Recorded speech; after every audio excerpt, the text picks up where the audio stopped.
Glória a Deus. Amém, queridos?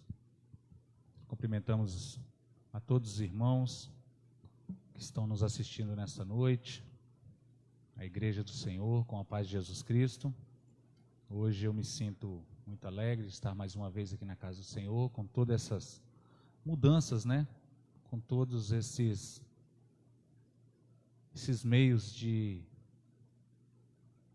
aprendizagem dessa nova transmissão, desse novo modelo de EBD, que é o online, né, que é as lives, mas nós glorificamos o nome do Senhor por estarmos aqui mais um dia na sua presença, para nós podermos estudar mais uma lição da Escola Bíblica Dominical. Hoje vou estar dividindo aqui a mesa com a nossa irmã Viviana. Que Deus abençoe, tá, irmã? Professora aqui também da Escola Bíblica Dominical, uma mulher de Deus, cheia de Deus, sabedoria. Nós vamos estar aqui hoje estudando a lição de número 13, né, que tem como título Voltado os olhos para a bendita esperança. Antes de começar, nós vamos fazer uma oração, agradecer a Deus. Você que está aí no seu lar, na sua casa, feche os seus olhos, vamos glorificar o nome do Senhor nesta noite, para que Deus possa abençoar mais uma vez. Senhor Deus, graça nós te damos e te glorificamos em nome de Jesus. Te agradecemos, ó Pai, por esta oportunidade de estarmos na tua presença, Senhor. Sei que muitos desejariam nesta hora estar na tua casa, mas o Senhor é o Deus que se faz presente em todos os lugares. Por isso, Pai, eu te peço, estende as tuas mãos em direção a cada irmão, a cada irmã que está no seu lar assistindo esta live, estudando, Senhor Deus, a lição da Escola Bíblica Dominical, que o Senhor possa guardar e recompensar a cada um com bênçãos sobrenaturais, ó Pai. Abençoa em nome de Jesus Cristo a cada um. Toma, Senhor Deus, as nossas vidas e que teu Espírito Santo possa, de uma maneira sobrenatural, nos abençoar em nome de Jesus Cristo. Amém e amém. Bom, irmão, como eu falei com os irmãos, lição de número 13, voltados os olhos para a bendita esperança. O texto áureo da lição de hoje se encontra na carta de Tito, capítulo 2, versículo 13, que tem como título dizendo: aguardando a bem-aventurada esperança e o aparecimento da glória do grande Deus e nosso Senhor Jesus Cristo. A verdade prática, a nossa esperança é algo vívido e real.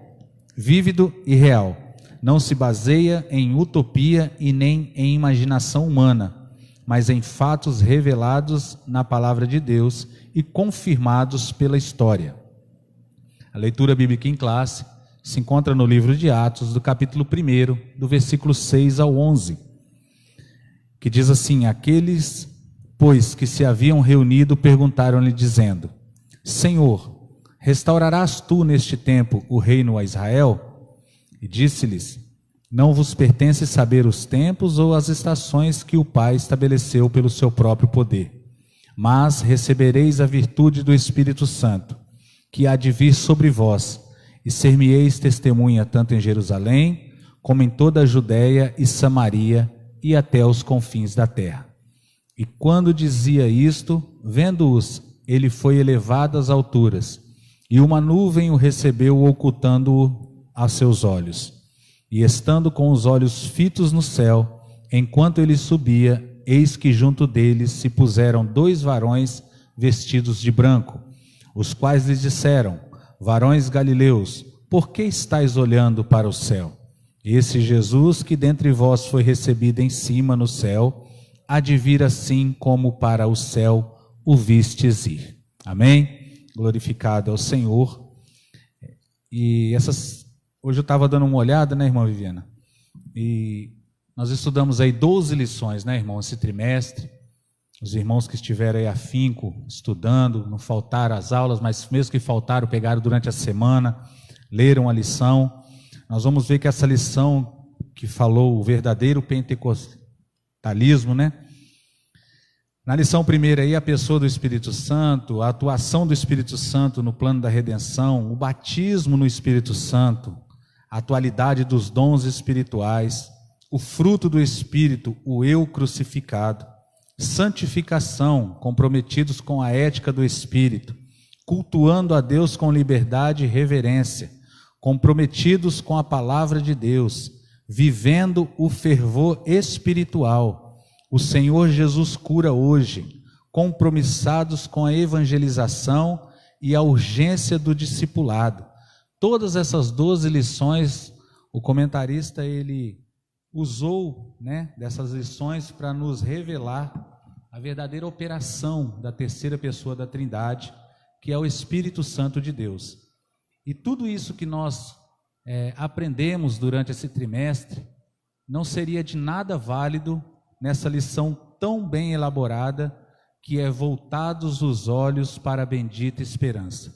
Porque se nós fizermos um apanhado de todas as lições, nós vamos ver que o Espírito Santo de Deus, ele só aponta para um lugar através do Pentecoste, através dos dons espirituais, através do discipulado, através da evangelização, que é o quê? Aguardar a volta do Senhor Jesus Cristo. É um tema tão atual e infelizmente tão desatualizado, porque a gente diz infelizmente, irmã? Porque hoje muitas igrejas esqueceram de falar, de pregoar, de ensinar a verdadeira palavra que diz que Jesus Cristo voltará. E Ele é fiel em cumprir aquilo que Ele promete. Às vezes nós falamos assim: Deus é fiel na minha vida, me fez uma promessa 2 anos atrás e me cumpriu, me falou que ia abrir uma porta de emprego e abriu. Meu querido, Deus é fiel em fazer tudo isto, mas Deus é fiel em voltar para buscar a sua igreja também, porque Ele nos prometeu. Então essa lição de hoje, ela vai nos relembrar, vai acender novamente a chama naqueles que talvez esfriaram essa chama, que é a alegria da salvação, que é a alegria e a esperança de que Jesus voltará para buscar a sua igreja. E Ele vai voltar, querido, queira eu não, queira você não, queira eu sim, ou queira você sim, Ele é fiel.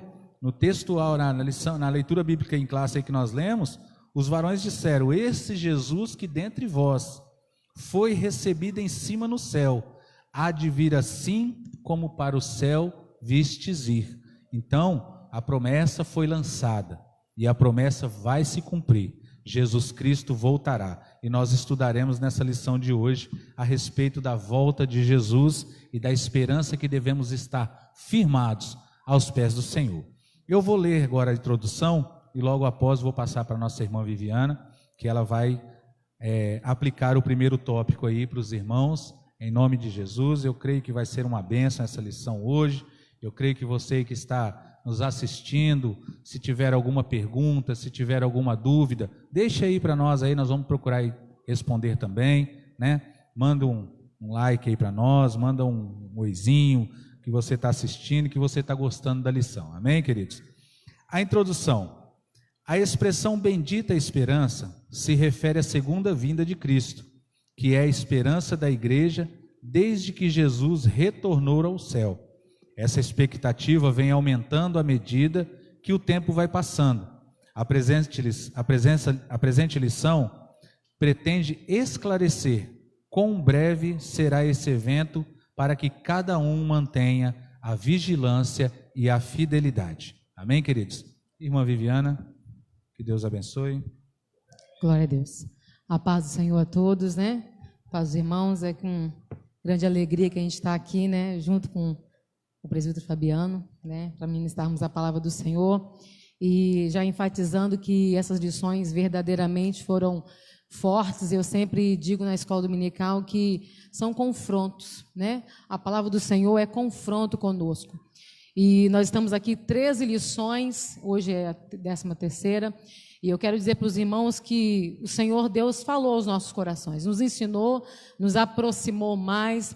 E eu acredito que os alunos, os irmãos que participaram da escola dominical lembraram de algumas coisas específicas, porque nós nos comparamos a um filtro de barro, onde nós falamos aqui dentro da lição que todos nós, quando aceitamos Jesus, somos como filtros de barro, que quando você compra, põe a água, a primeira tomada de água tem aquele gosto de barro, E aí você enche, toma de novo, e gradativamente aquele sabor de barro vai sumindo e fica aquele sabor da água que é insípido, maravilhoso. E o Senhor faz isso conosco. Quando nós aceitamos a Jesus, nós somos filtros de barro. E a vela desse filtro é o Espírito Santo que tem nos ensinado em cada lição e nos fazendo ter esse sabor de servos do Senhor, né? E essa lição não é diferente, é uma lição forte que vai avivar os nossos corações aqui nessa noite. Então vamos ler aqui primeiro tópico: breve o Senhor virá. A vinda de Jesus é tão certa quanto a sucessão dos dias e das noites. E disso não temos a menor dúvida. Esse dia está próximo e os sinais que precederam a vinda de Cristo já estão presentes. Abrindo parênteses, eu gosto de ensinar bem claro. Às vezes a gente lê a revista da CPAD e a gente sabe que ela tem umas palavras meio confusas e às vezes o irmão não tem o conhecimento, o entendimento do que está se falando. Eu gosto de dizer o significado. Sucessão, irmãos, é um ato de suceder sem interrupção ou com um pequeno intervalo. Então nós já estamos vivendo isso. O Senhor virá e nada vai impedir essa grande volta. Não vai haver impedimento. O que nós estamos vivendo é essa questão de pequeno intervalo, é o que eu e você já estamos vivendo e vivenciando o que está acontecendo nesses tempos. O que realmente nós estamos vendo é cumprimento da palavra do Senhor, nos mostrando igreja. Ele vai voltar. E isso não é fábula. Isso não é história que você ouve na escola circular, isso é realidade. Há um pouquinho mais de tempo e o que há de vir, virá. O Senhor vai voltar para buscar o seu povo, né? A vinda de Cristo. A segunda vinda de Cristo é uma verdade ensinada na Bíblia inteira, com abundância de detalhes. Nos evangelhos e nas epístolas, todos os ramos do cristianismo concordam que Jesus um dia voltará. Mas essa unanimidade não ocorre no tocante à maneira como isso vai acontecer. Há diversas interpretações sobre o tema que fogem ao escopo da presente lição. Escopo, irmãos, é objetivo, propósito ou intenção, né? É o que nós estamos aprendendo aqui nesta noite. Alguma coisa, Príncipe Fabiano? Inclui-se a expressão segunda vinda, o arrebatamento da igreja, a vinda de Jesus em glória. Quando Jesus ascendeu-se, quer dizer, subiu ao céu, os varões de branco disseram que ele virá da mesma maneira que subiu. Né? Isso aqui nós lemos na nossa leitura em classe. Esse cenário de sua vinda em glória e não de sua vinda em glória e não do arrebatamento da igreja. Abre-se um parênteses, eu quero já ler aqui em João capítulo 14, versículo 3, que diz que: e quando eu for e vos preparar lugar, voltarei e vos receberei para mim mesmo, para que onde eu estou, estejais também. Esta é uma promessa. Essa é a esperança da igreja. Ele foi, mas preparou um lugar para mim, para o presbítero Fabiano, para você que está em casa. Essa promessa vai se cumprir. Aonde eu e você não sabemos o exato dia, o momento, a hora, mas o Pai sabe. Então é tempo de nós abrirmos os nossos olhos espirituais, os nossos ouvidos e entender, irmãos, o que o Senhor está fazendo conosco, né? Tópico 2. Uma promessa de Jesus. Ele prometeu voltar para nos buscar e nos levar para o céu. É o que nós já lemos aqui em João capítulo 1. Mas parece que antes do Pentecoste, os discípulos ainda não tinham uma compreensão exata da vinda. Pelo que se pode observar na pergunta dos discípulos: Senhor, restaurarás tu neste tempo o reino de Israel? Talvez estivéssemos ainda pensando num reino físico, político, que era um pensamento dominante de Israel. Mas Jesus os corrige por duas razões principais. O dia e a hora dessa bendita esperança é exclusividade do Pai. E isso está escrito na palavra do Senhor, né? E nós vamos ler, está em Tessalonicenses, e daqui a pouco nós vamos estar lendo essa palavra, em Mateus, né? O reino de Deus não é para, desculpa, me perdi aqui, exclusividade do Pai. E está fora do radar humano. A restauração do reino de Deus não é só para Israel, mas para todos os povos. Jerusalém, como em toda a Judeia e Samaria e até os confins da terra. Nós sabemos que não é uma promessa só para o povo de Israel. Senão o Senhor não teria dito, ide e pregai o evangelho a toda criatura. Né? Não só em Samaria, mas em todos os confins da terra. Essa palavra foi para o povo e foi para nós também, nos dias atuais, que recebemos essa palavra tão gloriosa de pregar esse evangelho a tempo e a fora de tempo. Né? O Senhor tem nos ensinado isso nesses últimos dias. Em 2 Tessalonicenses, irmãos, diz que então será de fato revelado o iníquo a quem o Senhor Jesus matará pela manifestação da sua vinda. E também em 1 Tessalonicenses 4, que também está aqui na nossa lição, eu gosto de ler os versículos, só virando aqui a nossa revista. Também vai nos falar a respeito disso. Olha, ainda vos declaramos por palavra do Senhor. Isto nós vivos, os que ficarmos até a vinda do Senhor, de modo algum precederemos os que dormem. Precederemos, antecederemos. A palavra de Deus vai nos ensinar que os mortos serão primeiramente ressuscitados. E nós que estivermos vivos vamos ser arrebatados. Certo, presbítero Fabiano? Me ajuda aí, né? Nós vamos aprendendo juntos em nome do Senhor Jesus. E alguma dúvida, os irmãos perguntam aí, né? Na lição online, que o presbítero Fabiano com certeza vai estar respondendo aos irmãos.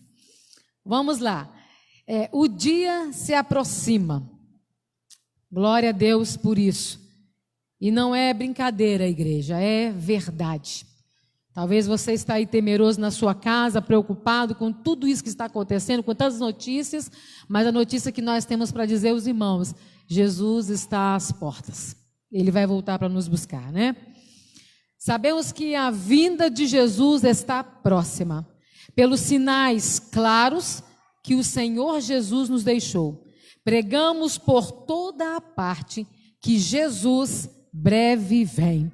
E essa mensagem está em nossos hinos congregacionais, nos diversos cânticos inspirados das Escrituras. Ninguém sabe nem o dia e nem a hora, mas o Senhor Jesus deixou sinais claros, evidentes, que mostram que esse dia está próximo. E aí, quando o autor aqui falou sobre os hinos congregacionais, temos muitos louvores da harpa cristã, que vai nos falar sobre a vinda, e até me lembrei um que fala, breve virá, breve Jesus voltará. E tem um outro muito antigo também, que nós cantamos na igreja, que diz que, onde está aquele povo barulhento? Onde está que não se vê nem o irmão? Alguém com voz de lamento vai dizer neste momento, aquele povo foi embora para Sião. Nós vamos ser arrebatados, igreja. Há um lugar preparado para nós. E é essa a esperança da igreja. Aleluia. Os principais fatos, irmãos, são a efusão do Espírito Santo, uma promessa para os últimos dias, que a partir do avivamento, na Rua Azusa, tem se espalhado pelo mundo inteiro. E os pentecostais são o maior movimento protestante do mundo, o outro sinal evidente é a fundação do Estado de Israel, que desde 1948 ostenta a sua bandeira tremulando na sede das Nações Unidas como um Estado soberano. E nós havíamos aqui até escrito o seguinte, irmãos, sobre essa questão do avivamento, aqui a efusão do Espírito Santo.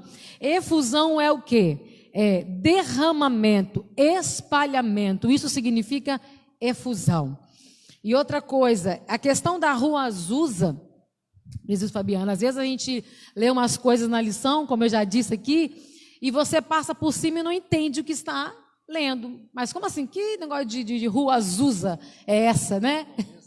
Não conheço essa rua, nunca ouvi falar. E aí criou em nós também a curiosidade, e espero que o Espírito Santo de Deus crie no seu coração, quando estiver estudando, essa curiosidade de entender o que está lendo. Porque a gente vê que nos alunos, alguns dizem assim, eu leio a palavra do Senhor, mas eu não entendo. Muitas das vezes nas lições, a gente ouviu alunos dizer isso. Eu leio a palavra, mas eu não entendo. Então, irmãos, tem que pedir o Espírito Santo para aguçar em nós o entendimento. Para lermos uma palavra na Bíblia que não entendemos, vai lá no Google e procura saber o que isso realmente significa, né? E a palavra, a Rua Azusa é o seguinte, irmãos, entre os anos 1906 e 1915, a cidade de Los Angeles, Califórnia, Estados Unidos, né, vivenciou um dos maiores avivamentos da história, que aconteceu na Rua Azusa, liderada por William Joseph Seymour, né? Seymour. Então, esse homem de Deus era um pregador africano, né? Que através com outros amigos estavam nessa cidade, nesta rua, e ali eles tinham alugado uma casa, se assim não me falha a memória, e ali eles se reuniam. E ali aconteceu um grande avivamento de línguas estranhas, de buscarem verdadeiramente o avivamento do Espírito Santo. E isso se espalhou, né? Se espalhou naquela época. Então é bem falada essa questão da rua. Tem até um livro, né? Sobre a Rua Azusa. E que os irmãos criam essa curiosidade. A gente está falando aqui um por alto, né?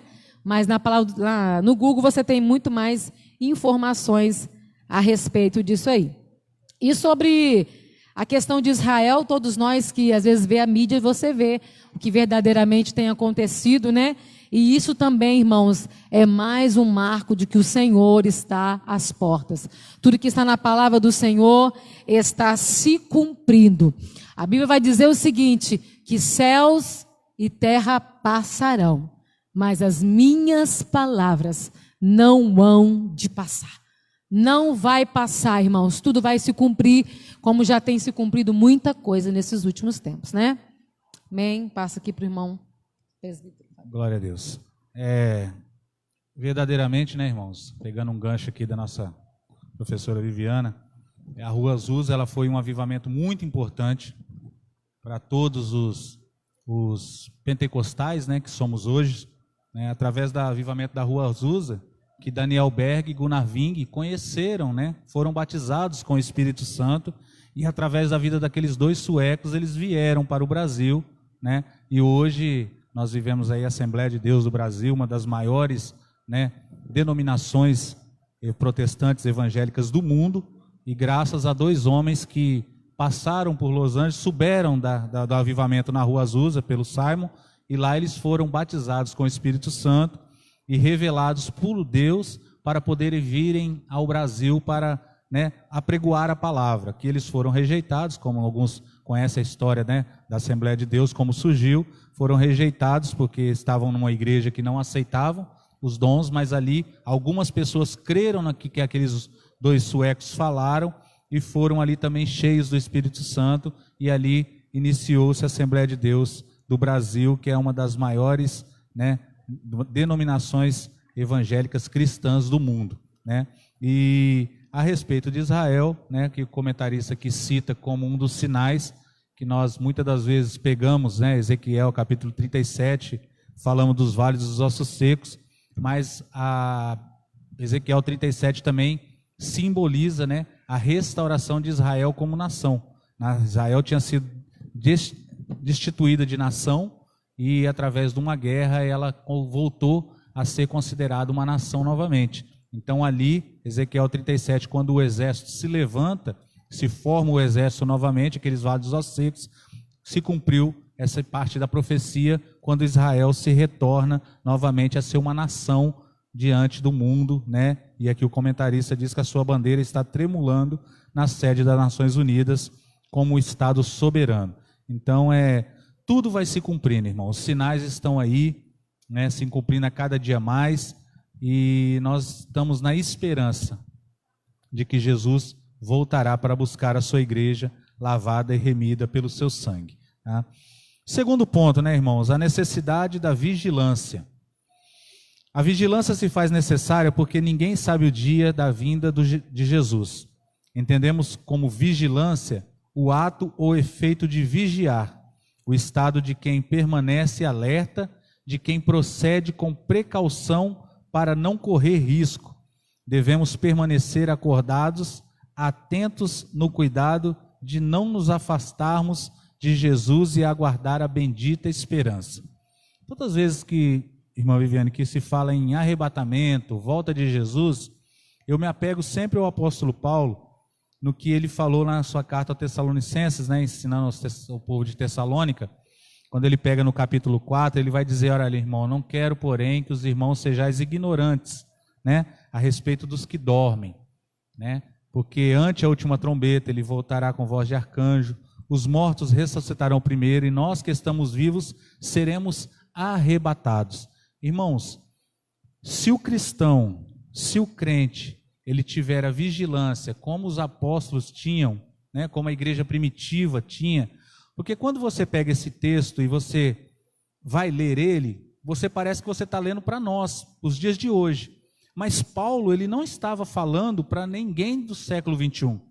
Ele fala assim, olha, ele está pregando para uma igreja daquela época dele, no dia que ele estava pregando ali, escrevendo a carta, ele está falando, olha, que ninguém sejais ignorante acerca dos que dormem. Por quê? Ele está dizendo assim, olha, Jesus vai voltar com voz de arcanjo, ele virá sobre as nuvens, os mortos ressuscitarão primeiro, e ele diz, nós que estamos vivos. Olha a esperança de Paulo viva no seu coração.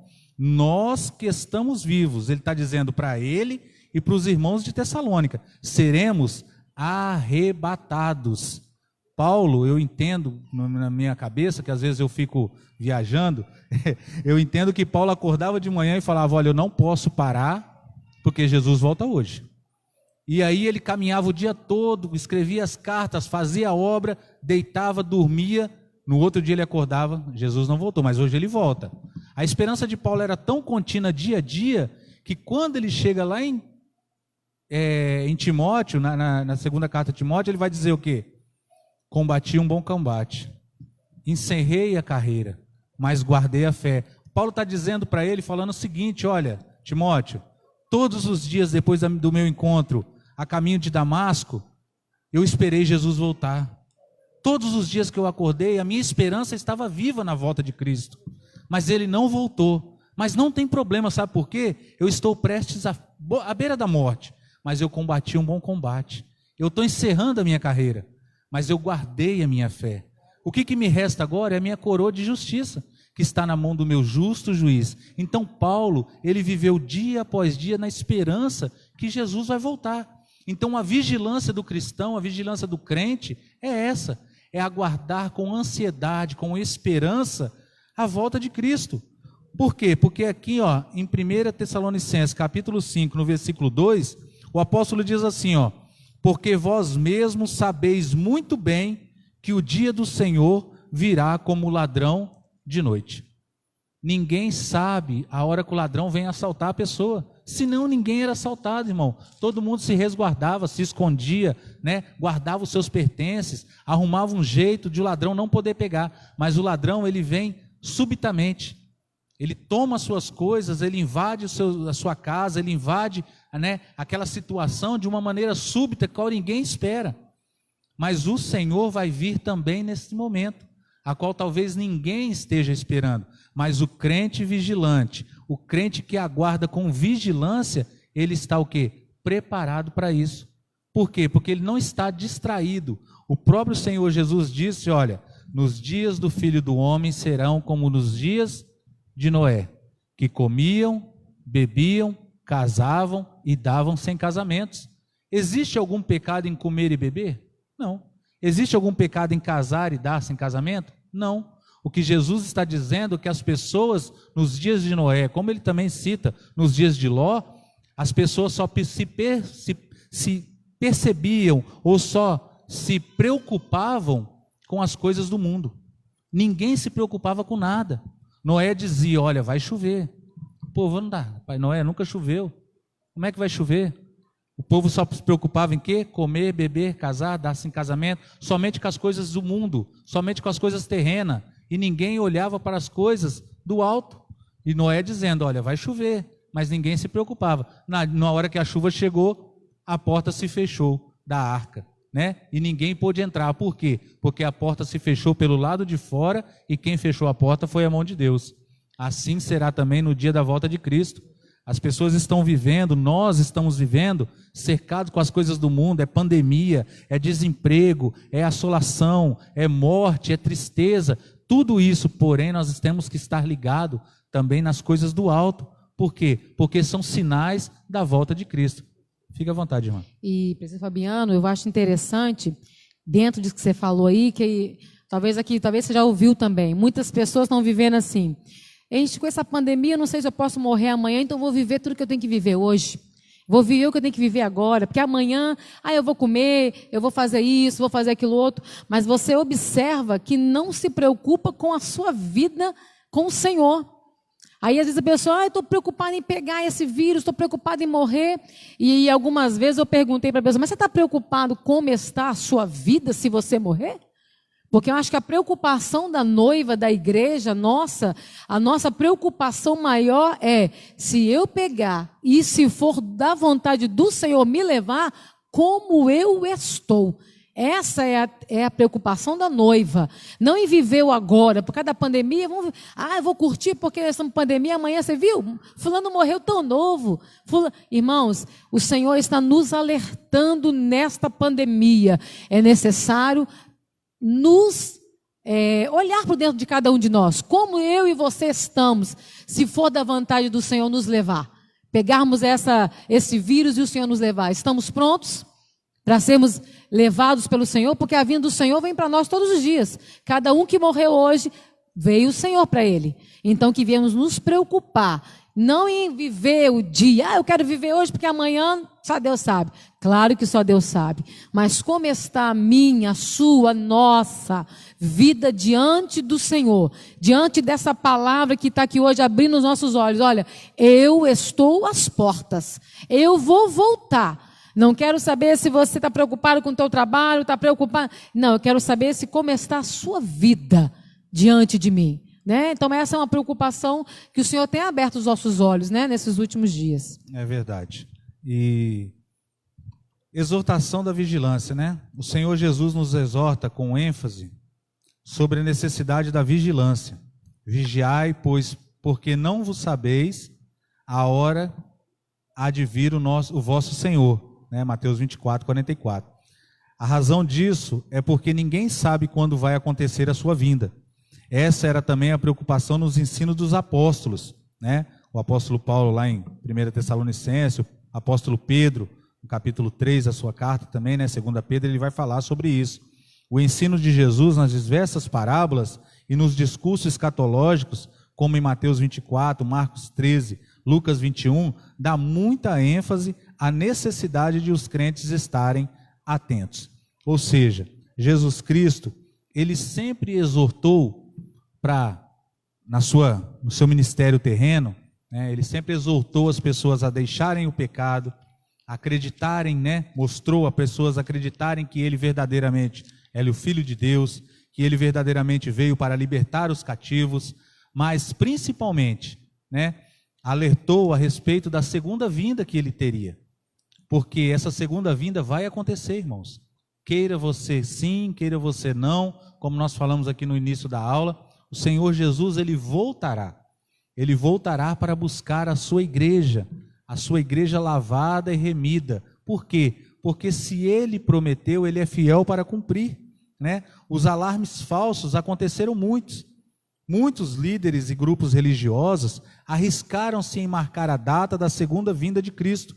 Alguns deles cravaram várias datas. Outros, depois de constatarem que elas não batiam, reinterpretaram as supostas profecias e as protelaram para outras datas. Todos esses líderes e grupos falharam. É um erro tentar adivinhar os tempos e as estações, pois só Deus sabe o dia e a hora. A palavra de Deus rejeita todas as falsas expectativas acerca da vinda de Cristo. Essa maravilhosa doutrina tem como objetivo trazer esperança aos crentes, não a incredulidade, a falsa expectativa e os alarmes falsos, né? Hoje nós vivemos, como a irmã Viviane nos falou aí, nós vivemos uma teologia que é uma teologia que você tem que fazer tudo o que você bem quer, porque você é cabeça, você não é cauda, você é filho de Deus, você pode todas as coisas. Então, viver dessa maneira é você viver insolutamente, ou seja, viver da maneira que você quer, sem uma santificação, sem uma esperança da vinda de Cristo, né? E dessa maneira você vivendo, você vai acabar se esfriando a sua esperança. Porque se nós pegarmos, né, vou citar aqui um exemplo, se nós pegarmos as virgens, 5 loucas e 5 prudentes, todas elas estavam vivendo um momento de ápice na sua vida. Elas estavam aguardando o noivo, já estavam ataviadas, já estavam preparadas, já estavam se movendo para a festa, ou seja, era um dia de festividade para elas. Porém, 5 guardaram a esperança. 5 se preservaram na expectativa do quê? Na vigilância de que qualquer hora o noivo poderia chegar. Mas 5 delas esqueceram. Então, o que Jesus nos alerta, e essa lição nos traz o alerta hoje, como nós estamos vivendo? Vigilantes na esperança do Senhor? É claro, irmão, que nós temos que se preocupar. Se nós voltarmos alguns anos atrás aí, nós vamos ver que as pessoas às vezes eram até tidas como malucas, os crentes eram tidos como loucos, porque haviam crentes, e eu me lembro disso, que eu morava muito no interior, lá na divisa do Mato Grosso do Sul, e os crentes falavam, os filhos não precisam estudar, faz só o ensino fundamental, tá bom, porque Jesus vai voltar, você não vai precisar usar faculdade, não vai precisar usar nada disso. É claro que muitas das vezes isso se torna uma coisa muito carrasca, né? Uma coisa meia abilolada da mente da pessoa. Porém, nós temos que cuidar da nossa educação, nós temos que se preparar, nós temos que trazer o nosso ganha-pão para o nosso lar, cuidar da nossa família, é claro, irmão, mas não podemos esquecer de que Jesus voltará. Nós temos que viver nessa situação, ponderando as coisas materiais com as coisas espirituais. É como se diz um ditado aí, né? Um olho no gato, outro no peixe, né, irmã Viviane? Você tem que viver um olho no gato, outro no peixe. É claro que você não vai deixar os seus afazeres diários, a sua vida diária, porque Jesus te trouxe também ao mundo para você ter uma vida aqui neste mundo, né? E a sua vida aqui vai ser uma vida de que você vai colher o que você plantar. É claro, não adianta você ficar em casa sentado esperando que Deus vai enviar recursos para você, vai trazer, né? Deus pode fazer isso? Pode. Mas se você tem condições de trabalhar, se você tem um trabalho, vai procurar o seu trabalho, vai procurar cuidar da sua família, vai procurar fazer uma faculdade, estudar, se aperfeiçoar, mas não se esqueça, Jesus vai voltar. E Ele vai voltar mesmo, tá? Para buscar o quê? Para buscar aqueles que estão com a sua esperança guardada no seu coração. Amém? Vou deixar o terceiro tópico aí para a irmã Viviane dar o início. Nós dois vamos comentar esse tópico e Aleluia. Caminhando para o final depois. Amém? Terceiro tópico. Vivendo com fidelidade. Ô palavrinha gostosa, maravilhosa, mas que aperta o nosso cinto também, né? Jeremias 42:5 fala muito a respeito, né? Definição, irmãos, de fidelidade. Fidelidade é ser cheio de fé. Fidelidade é ser cheio de fé. Está vivendo fidelidade, Presidente Fabiano? Porque nós precisamos, nesses últimos dias, sermos cheios, irmãos. Não é pouquinho, não é cheio. Porque o que nós estamos enfrentando nesses últimos dias, irmãos, tem que estar cheios de fé. Em Tito capítulo 2 também, versículo 10, vai dizer: não furtem, pelo contrário, deem prova de toda a fidelidade, a fim de ornarem em todas as coisas a doutrina de Deus, o nosso Senhor Jesus Cristo. Irmãos, ornarem é combinar, decorar. Aqueles que buscam ter a fidelidade são pessoas que sabem casar uma coisa com a outra. Se eu digo que eu sou serva do Senhor, que eu sou uma cristã, eu dou testemunho de cristã. Se eu digo que eu sirvo ao Senhor, eu dou testemunho de uma pessoa que tem uma vida pautada no Senhor.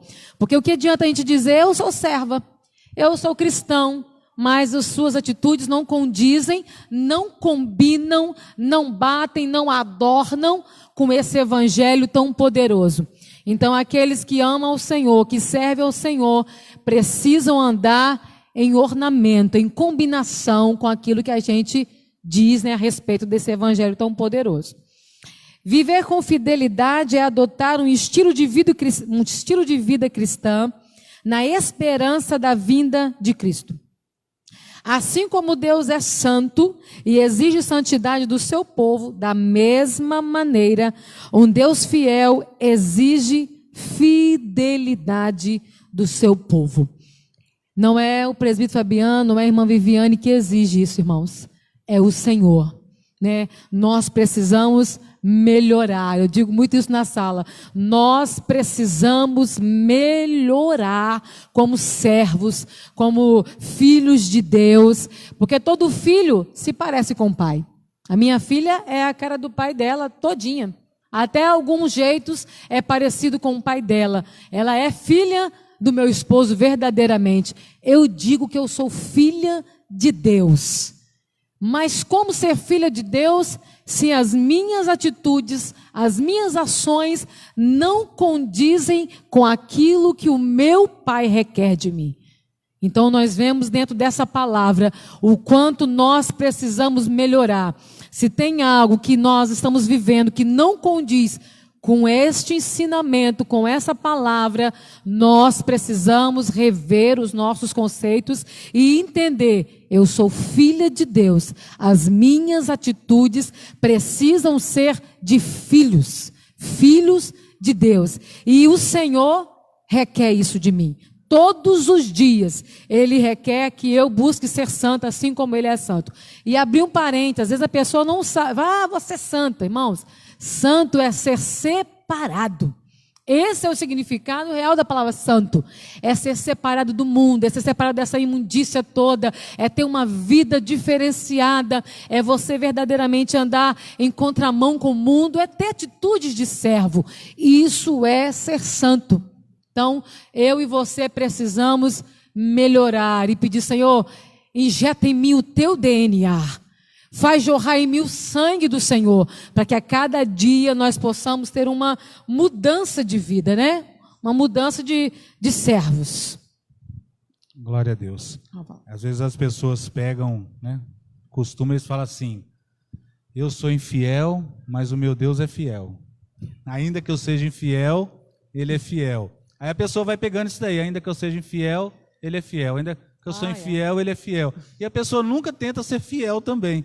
Só entende que ela assim, ainda que eu sou infiel, ainda que eu sou errado, meu Deus sempre é fiel. Ainda que eu faça as coisas erradas, o Senhor sempre vai fazer a coisa certa. Mas o que o Senhor nos pediu, né, como a irmã Viviana, Jesus disse o quê? Sede santos, porque eu sou santo. Então, se Ele é fiel, querido, nós temos que melhorar para sermos fiéis também, né? Segundo subtópico aí do tópico 3, vai dizer assim, a fidelidade de Deus. A verdade é um dos atributos morais de Deus, do qual reflete outras perfeições divinas, dentre as quais a fidelidade. Deus é fiel. A fidelidade de Deus é grande, né? Lamentações de Jeremias, o profeta vai dizer, lá no capítulo 3, no versículo 23, ele vai dizer assim, novas são cada manhã, grande é a tua fidelidade, né? E os apóstolos também vai dizer o quê? Aquele que começou a boa obra é fiel para terminá-la. Ou seja, o Senhor, Ele é fiel em tudo, querido. Se você pegar de Gênesis a Apocalipse, o que já se cumpriu foi fidelidade do Senhor. o que não se cumpriu, vai se cumprir porque ele é fiel para cumprir o que ele prometeu, né? Ele disse a Moisés: olha, Moisés, vai lá que eu vou tirar o povo do Egito. Foi difícil? Foi, mas ele cumpriu. Ele disse a Jeremias: Jeremias, pode ir a cativo, mas você não vai morrer lá. Nenhum dos outros profetas ele prometeu. Mas Jeremias foi o único que profetizou ante-cativeiro, dentro do cativeiro e pós-cativeiro. Por quê? Porque Deus prometeu a Jeremias que ele ia preservar a sua vida lá no cativeiro. Então, não tem para onde correr, querido. Não tem para onde correr. Se Deus lhe prometeu algo, se Deus prometeu algo para nós, ele vai cumprir. É fidelidade. O Senhor, ele vela pela tua palavra. Ele nunca vai voltar atrás, nunca, tá? Expressa absoluta confiança, cuja ideia é de firmeza. Assim como ele cumpriu a promessa da vinda do Salvador do mundo, de igual modo, a segunda vinda de Cristo podemos considerar como um fato incontestável. O profeta Isaías, há quase 600 anos atrás, da vinda de Jesus, do nascimento do Messias, ele vai profetizar que vai vir um filho de uma virgem, vem saltando pelos montes, ou seja, é o profeta messiânico, o profeta Isaías, e profetizou isso há mais de 500 anos antes da vinda do Messias, e se cumpriu, querido. Por quê? Porque Deus foi fiel para cumprir. Em meio a toda a dificuldade, em meio ao rei querer, matar as crianças todas, em meio de tudo que aconteceu, porém, Jesus Cristo nasceu, Jesus Cristo viveu, Jesus Cristo diz que ele ia se entregar na morte, mas ao terceiro dia ele ressuscitou. Nisto ele foi fiel para cumprir. Ele disse que ia e prepararia lugar para onde ele estiver, nós estaríamos com ele. Isto ele está sendo fiel para cumprir, e ele disse que vai voltar. E se nós analisarmos, o tempo de fidelidade é hoje. É hoje, porque Daniel diz que estava vivendo os últimos tempos. João diz que estava vivendo as últimas horas. E nós estamos vivendo o quê? Os últimos segundos. Nós estamos vivendo os últimos segundos. Jesus está à porta. E ele está às portas para quê? Para buscar aquele povo que lhe pertence. Amém? Terceiro subtópico. A fidelidade como virtude cristã. Os atributos morais de Deus são aqueles cujas ressonâncias e reflexos são vistas nas criaturas humanas. A fidelidade é uma das virtudes cristãs proveniente do Espírito na vida do crente. Essa verdade é ensinada em toda a Bíblia, de maneira direta nos relatos históricos e proféticos, nas parábolas e ilustrações como importante virtude na vida do cristão. É o que nós já tínhamos falado, né? E em Gálatas aqui 5:22 diz: mas o fruto do Espírito é amor, alegria, paz, longanimidade, benignidade, bondade, fidelidade. Fruto do Espírito, fidelidade, mansidão, domínio próprio. Contra essas coisas não há lei. Então o Senhor bate nessa tecla, fruto do Espírito.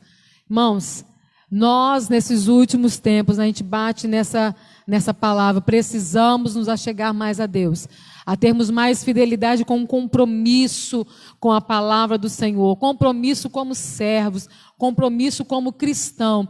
Nós somos assim exigidos do Senhor a todo momento, né? É o Senhor que requer de nós, que nós precisamos melhorar. E quando a gente faz isso por prazer, não precisa pastor, diácono, ficar nos apontando, não, automaticamente, lendo a palavra, você vai corrigindo aquilo que é necessário. Você vai mudando o seu modo de viver, o seu modo de conversar com as pessoas, o seu modo de agir dentro da tua própria casa, com os seus familiares.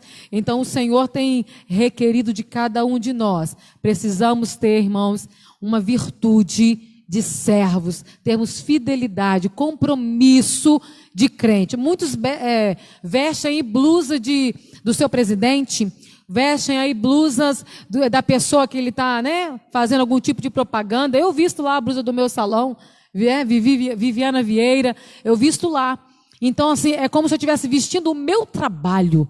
E as minhas atitudes estão vestindo o Deus que eu sirvo. A minha forma de viver, de condução, de agir, veste aquele a quem eu sirvo. E isso é ter fidelidade com Deus, né? Glória a Deus. O tempo e as estações. Jesus responde à pergunta dos discípulos, ampliando o horizonte desse reino. Não vos pertence saber os tempos e as estações. Essa resposta foi dupla. Tempos, no grego, nessa passagem, é cronos, significa um longo período que haveria um espaço de tempo para a pregação do Evangelho entre a descida do Espírito Santo e a vinda de Cristo.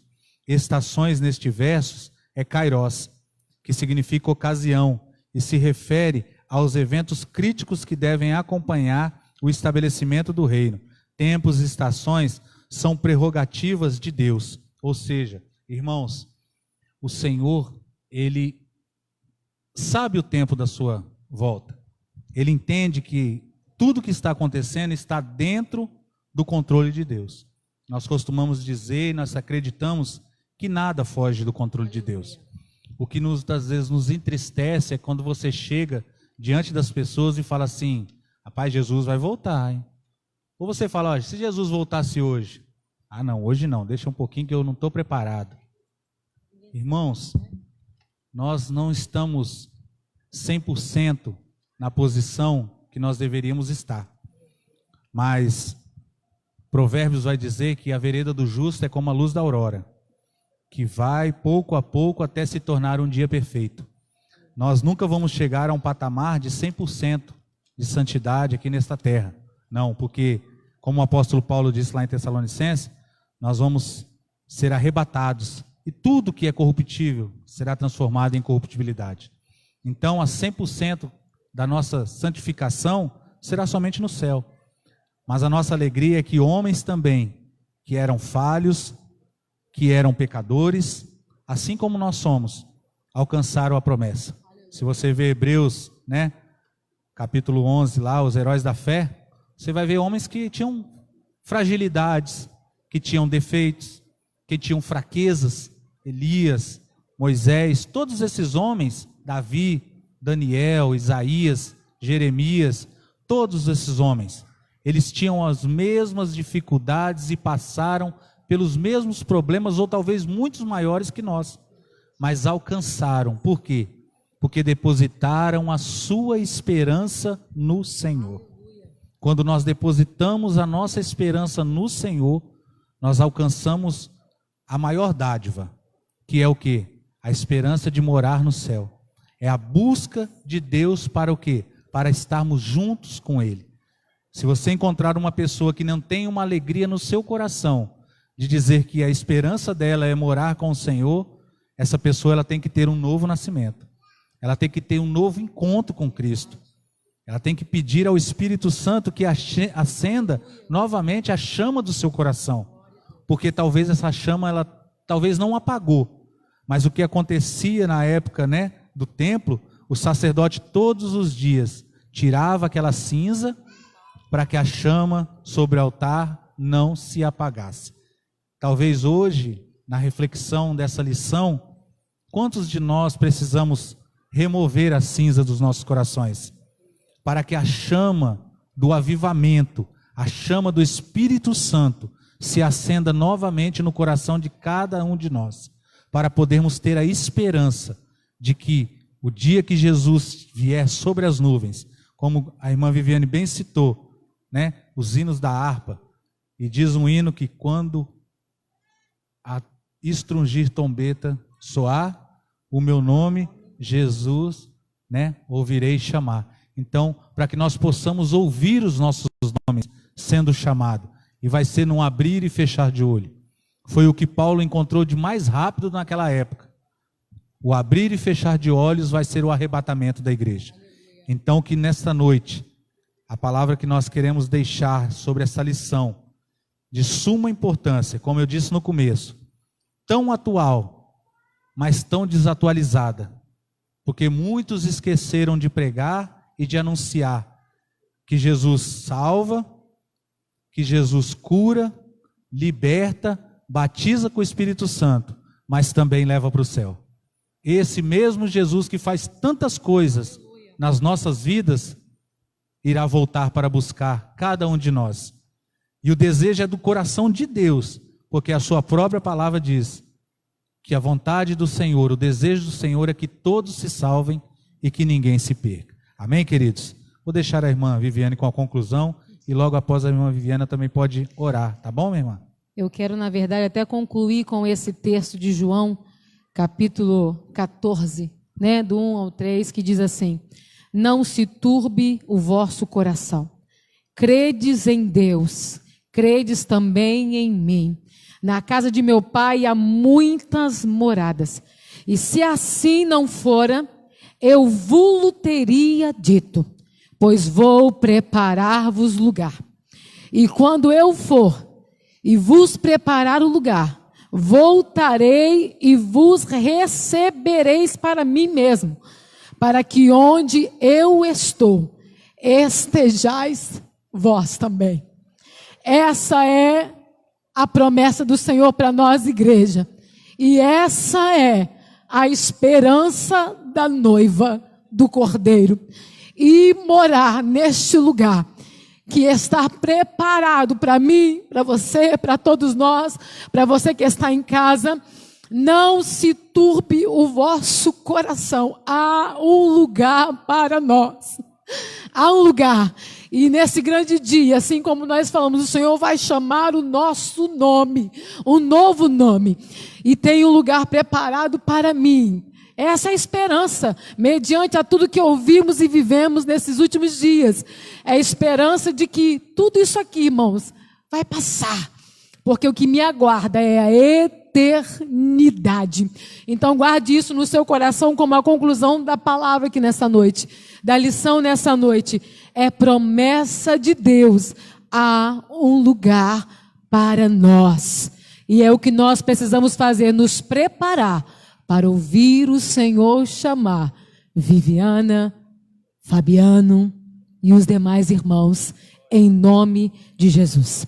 Oremos ao Senhor. Abaixe a sua cabeça aí dentro do seu lar e sinta suas forças renovadas pelo Espírito Santo, porque é o mesmo que está aqui junto conosco, está dentro da tua casa para renovar as suas forças e para dizer para você: ei, há esperança, porque o que te aguarda é bem melhor.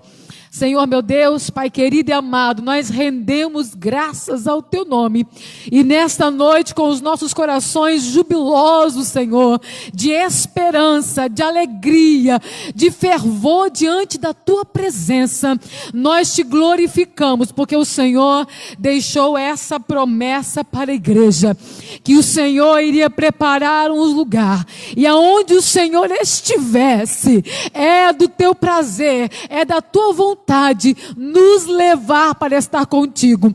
Por isso, nessa noite, renova a esperança da tua noiva, reaviva o coração da tua igreja, aquele que está abatido, angustiado, desesperançado, que o teu Espírito Santo vai de encontro dentro deste lar e traga a alegria, Pai, o gozo, a esperança de que amanhã, Pai, vai estar tudo melhor, porque o Senhor preparou um lugar para nós, para a igreja do Cordeiro.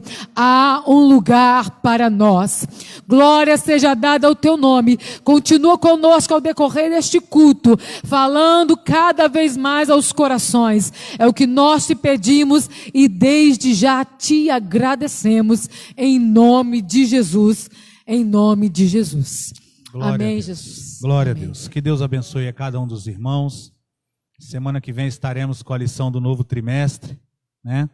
E que espero que, se não voltar ao normal, né? Até dia 4 nós temos a determinação, né? Da medida protetiva do nosso governador do estado.